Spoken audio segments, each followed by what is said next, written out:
How's it going, everyone? This is Chris with Major Hi-Fi, and today I'm going over the Shure SE846 second generation.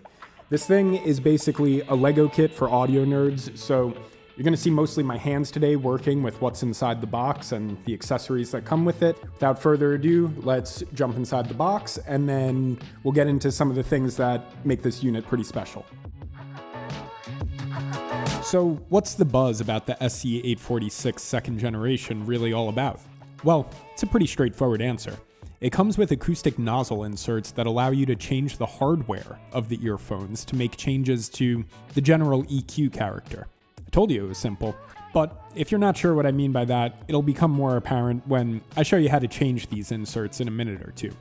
Aside from that, the SE846 second generation features 4 balanced armature drivers, a frequency response of 15 Hz to 20 kHz, and a pretty low impedance of 9 ohms. This distinct ovular shape of the buds that you see actually serves a pretty impressive utility, providing up to -37 decibels of passive isolation. I have to say, it's pretty noticeable once you get the fit right. The exterior and interior box alike have a professional audio look that reminds me of the microphones that Shure sells a little more than the headphones. When you open the box, it's a little deceptive. You only see the buds themselves and the carrying case. Opening up the carrying case, though, you're going to see the smorgasbord of options that makes the SE846 what it is. You get 4 pairs of Comply foam ear tips, 1 pair of yellow foam sleeves, 4 pairs of silicone ear tips, one of them being triple flanged, a 1/4-inch cable, a cable clip, the case itself, which is semi-firm aside from the solid metallic Shure plaque that's on it, the quick start guide, which more than any other headphone or earphone is absolutely vital and will make things way easier for you, and lastly, but most importantly, 4 options of acoustic nozzle inserts in this small metallic case that looks like it was prescribed to you by a doctor. Nozzle tool is attached, and we're going to be needing that. Let's go over what these nozzle inserts are. The black insert is called warm and subtracts 2.5 decibels from 1 to 8 kHz. The blue insert is balanced and doesn't make an EQ intervention. The red is extended and adds 2 dB from 4 to 10 kHz. And finally, the white insert is called bright and adds 2.5 dB from 1 to 8 kHz. Though the task of changing nozzles is a bit tiny and tedious, it's not particularly complicated. The nozzle tool fits like a puzzle piece into the nozzle collar, and after you unscrew it, you can use your fingers to lightly unscrew the nozzle itself. The fingernails that I don't have will be helpful for this next part, where you can lightly work the previous insert out. Now, insert whatever nozzle you want here. Make sure it fits like this, not like this. For the next part, this is very important to save you from a lot of frustration. Make sure you align the nozzle before you resecure it. You know you'll have done it right if it looks like this. If it looks like this, you'll have to go back and realign it. It can be a little frustrating at first, but eventually you get a feel for it and it all starts to click together. So just a few notes that I couldn't squeeze in there about the look and the feel, and then also eventually on the balance. I'm a big fan of this transparent part of the design. I think it's really cool that you get to look in and you see exactly what the electronics are in there. You can actually see the 2 drivers in each one. Also, just a little side note, I really like the way that these look with the yellow foam tips. They kind of have this like ugly, techie punk vibe to them. I think it's a very unusual look, kind of cyberpunkish maybe. So like I briefly mentioned before, the fit on these is great, and the way that you're supposed to get it into your ear to get that, maximal passive isolation, those 37 decibels of isolation, you put it in vertically and then you twist it and it sits, in the lower part of your ear.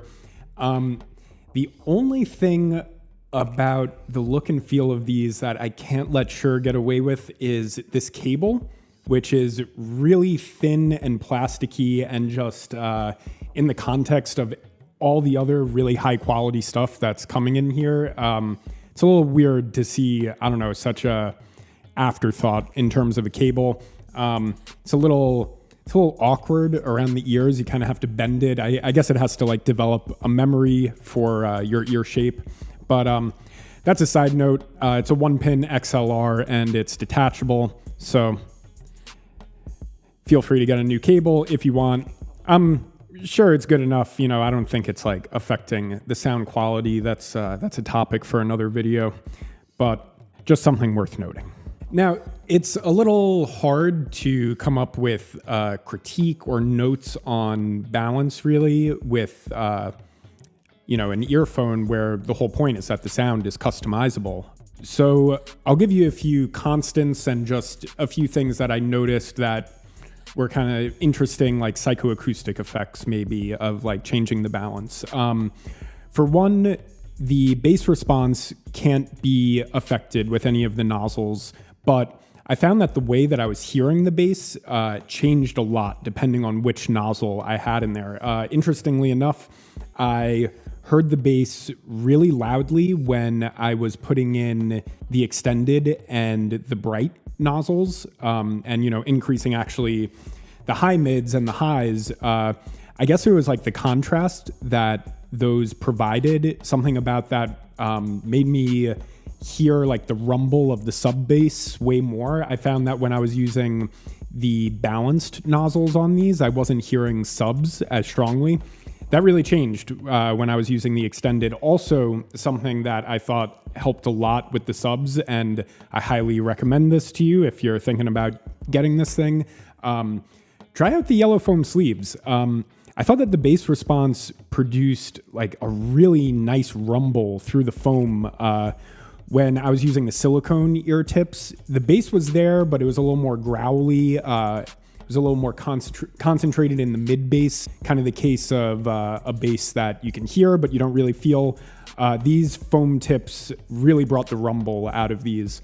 So when I wrote the written review on this thing, I admit I definitely went about it the wrong way. I went for the balanced nozzle and the silicone ear tips, thinking they would give me kind of the most neutral, unaffected view of, the tone of the SE846. But that is completely antithetical to the point of the SE846. You're supposed to be mixing and matching everything that they give you in there. So I was, not very impressed actually when I used the balance nozzle with the silicone ear tips, but my favorite combination right now is using the red nozzles. I think that's extended. That's like 1 kilohertz to 8 kilohertz, gets like a little boost. So yeah, using the extended with these yellow foam tips, that was a very big difference from how I was listening to these for the written review. So if you get this, have fun with it, because it's through the mixing and the matching that you're going to come across a sound that you really, really like. At least I hope you do. Anyway, this is Chris from Major Hi-Fi. Thanks again for watching. If you want to see more reviews like this, remember to like and subscribe below. So I'll see you again next time.